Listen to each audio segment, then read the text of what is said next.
In The Empire Strikes Back, Luke plummets to the depths of Cloud City after learning that Vader is his father. He couldn't handle this realization, and the sudden pull to the dark side Vader attempted to ensue. But what if, when Darth Vader asked Luke to join him, Luke was actually able to bring Vader back to the light? In that moment, Luke would begin asking about his mother Padme, pulling on any tether that Vader may have to the light. And so Vader would leave the dark side for his son. At this point, Leia, Lando and Chewie would have already left, which means Vader and Luke would have to go to his X-Wing and leave Cloud City. Their first stop has to be at a medical bay, where Luke could get his hand replaced. But they had to do this in a very secret manner, as they were in Rebel territory. They needed to keep Vader away from everyone, at least at this moment, until Luke and Vader figured out what they would do next. Luke decided the best course of action was to go back to Dagobah, where Luke would speak with Yoda and Obi-Wan. Perhaps they would have some insight into what they should do next. Vader wasn't overly fond of this plan, as he knew they would both be beyond angry with him. Words can't even explain it. But he also knew that he had to take that chance if they were to ever destroy the Empire. Luke lands the X-Wing in the Dagobah swamps. This time the landing was much smoother than last time, as he somewhat knew what he was doing. They exit the ship and begin walking towards Yoda's hut, but they hear something behind them and turn to see Yoda. Yoda stares at Vader, not even acknowledging that Luke was back. Luke jumps in before this confrontation becomes awkward. He explains to Yoda that Vader has come back to the light and regrets everything. Then Vader hops in, backing up what Luke is saying that it is all true. Honestly, Yoda was astonished. He thought that his old friend and student was gone forever, but he also couldn't forgive him. He really didn't know what to do. Then from behind Yoda appeared the Force ghost of Obi-Wan, who had tears flooding his cheeks. Vader's voice began to choke up. He was getting very emotional. He didn't know what to say or to do to make them forgive him. He pleaded and pleaded to be forgiven. He tried explaining why he did what he did to shed any light upon his actions that he could, but it was useless. Yoda said they couldn't forgive him. However, he does believe in second chances and that he can earn his forgiveness. Obviously, Vader immediately takes this chance, saying he'll do whatever he can.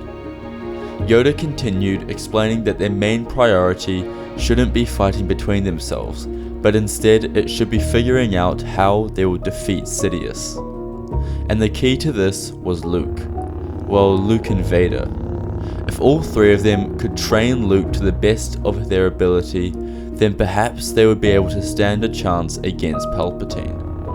And so training began. It was rigorous and painful, but it had to be done. Yoda and Vader trained Luke during the hours of the day, testing his strengths and abilities. But as he tried to spar his father, it turned out that even Vader needed training himself. His fighting style had definitely adapted over the last few years, becoming far more aggressive. So he had to relearn everything, similar to what he did when he first joined the dark side and became a mechanical man. But that was okay, and he welcomed this hardship. Together, Luke and Vader trained, becoming more powerful. Luke dedicated himself to his studies, learning everything he could about the Force. He had the most wise and knowledgeable creature in the galaxy as his own library for knowledge. This training continued for almost a year, and Luke became extremely powerful. By the time he was done, he could use the Force in ways most fully trained Jedi Masters could not. He was a true prodigy of the Force. Throughout his training, Vader would come and go. He couldn't remain on the planet for long at a time, as to raise suspicion in the Empire. Sometimes he would stay for a couple of weeks, and on other occasions only a day or two. Yoda and Luke did realize that for him to keep his cover and allow their plan to succeed, he would have to still commit the atrocities as before. So throughout the year, he invaded planets and commanded the deaths of millions. But then he would return to Dagobah to be with his son and help in whichever way he could. Over the months, Palpatine did get suspicious of what he was doing and would send bounty hunters and droids to follow him. But he was just continuing life as usual, and they would report this back to Palpatine that he wasn't doing anything. Then Vader would head to Dagobah for a few days. This plan worked brilliantly. Now a year of training was complete, and they were ready to face the Emperor. It was a cold night, full of nerves and horror. Yoda got into his bed, knowing it would be his last. He had been having this feeling of his life's energy depleting for weeks now, but it didn't matter. His life didn't matter. All that mattered was making sure that Luke and Vader were able to defeat the Emperor. Yoda gave them one last pep talk, making sure they knew everything they had to do, which they simply nodded. He closed his eyes in his bed and was finally able to rest. In his mind, the galaxy would be saved. Yoda was dead. His body disappeared as he became a Force ghost. For the first time in almost a year, Luke got into his X-Wing. The same X-Wing his father had been using to come in and out of Dagobah, sometimes staying for long and other times only a couple of days. Their plan was simple yet complicated. They would leave Dagobah and meet up with the rebellion. No one was particularly happy to work with Vader, although they didn't mention it out of terror for the man, which in the long run actually really helped. Vader and Luke would land first and go straight to Palpatine. Their training over the last year had led to this one fight, which would determine the fate of the galaxy for quite literally centuries to come. The rebellion, led by Leia, would also go to Coruscant, however not straight to Palpatine's office. Instead, they would have to clear the entire building of all Imperials, a difficult task considering the amount of stormtroopers and elite guards scattered throughout. But once Palpatine was dead and they had control of the building, they could operate anything they needed to from there. And besides, when the news of Palpatine's death spreads, the public would rally with the rebellion. And so the plan begun. Everything depended on this. So Luke and Leia entered the Imperial Executive Building, where Palpatine's office was located, and they made their way towards his room. Meanwhile, Luke, Han, and the other rebels had their forces stationed outside, ready for anything. Vader and Luke enter Palpatine's office, much to his surprise. He had an inkling that something was up, but after his droids he sent to follow him proved that he wasn't up to anything, he dropped his suspicion. Palpatine questioned what Vader was doing, to which he replied that they had come to kill him. Luke was the first to ignite his lightsaber.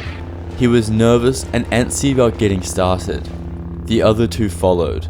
Two crimson blades emerged from Palpatine's sleeve, whilst Vader's lightsaber, still red, ignited. As the scene cuts to Leia, Han, and the others, they enter the building. Shooting anyone they could see, blaster fire became the only form of audio anyone could hear. Even Palpatine, above the hum of his two lightsabers, could hear the fire, realizing the danger he was in. He leaped forward, screaming a Sith cry, and began swinging. He needed to get a feel for how powerful these two were. In his mind, Luke would not be strong, as his training had not been going for very long. However, he was wrong. And he immediately knew it. Luke's saber techniques were fast and smooth, allowing for easy combos and twirls to upset Palpatine's flow.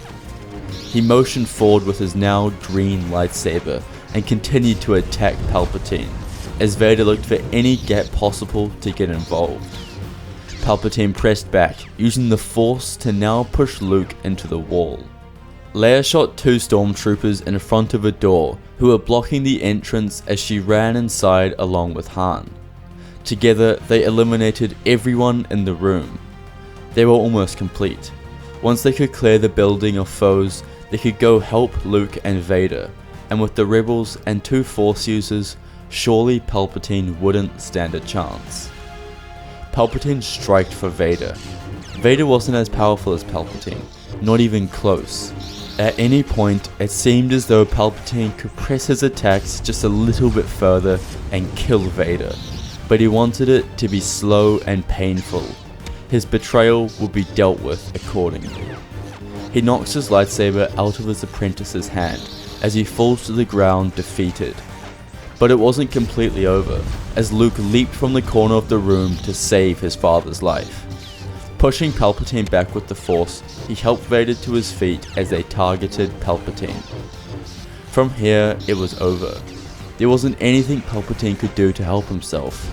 The combined strength of the Skywalkers completely immobilized him. He was fighting for his life, using all forms of defense he could, something he'd never had to do before.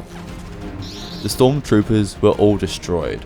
Dozens of rebels made their way to surround Palpatine's room from all directions. They had to be patient though. They didn't know the powers of Sidious and couldn't risk anything silly. As Palpatine's strikes continue to deplete, he doesn't know what to do. He had never lost before unwilling. Fear cursed his face and he considered his options. In his mind, he wouldn't be able to kill both of them. All he could possibly do is escape, get to a better point, and then order his troops to destroy them. He turns his sabers off and turns to the window behind him.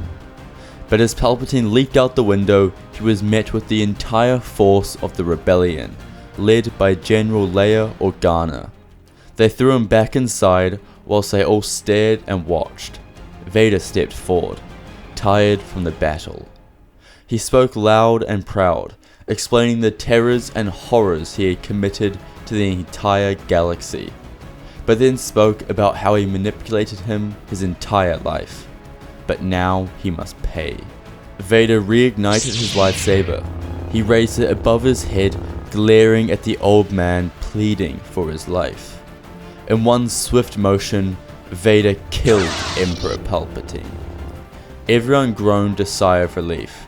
Although this didn't automatically mean the Empire was destroyed, everyone went into disarray, not knowing what to do, especially with the entire rebellion at the heart of their headquarters. Eventually, the Empire would fall. Vader was not immediately forgiven for his crimes against the galaxy, but after his story was told about how he killed the Emperor and saved everyone, they slowly began to forgive.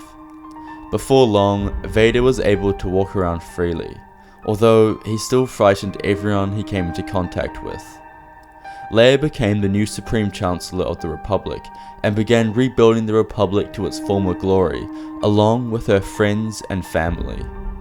It was Luke's job to begin the new Jedi Order, which he eventually did along with his father's help, of course. Even Yoda and Obi-Wan, who would show up every now and again as Force ghosts, would help out. The galaxy would live on in peace for generations to come.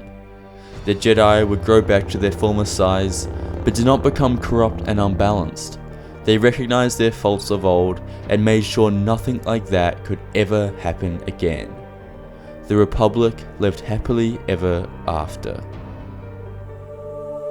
Thank you guys for watching today's video. I hope you enjoyed it.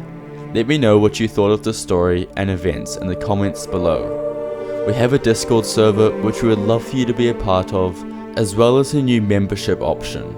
Join for awesome emojis with access to the membership community tab.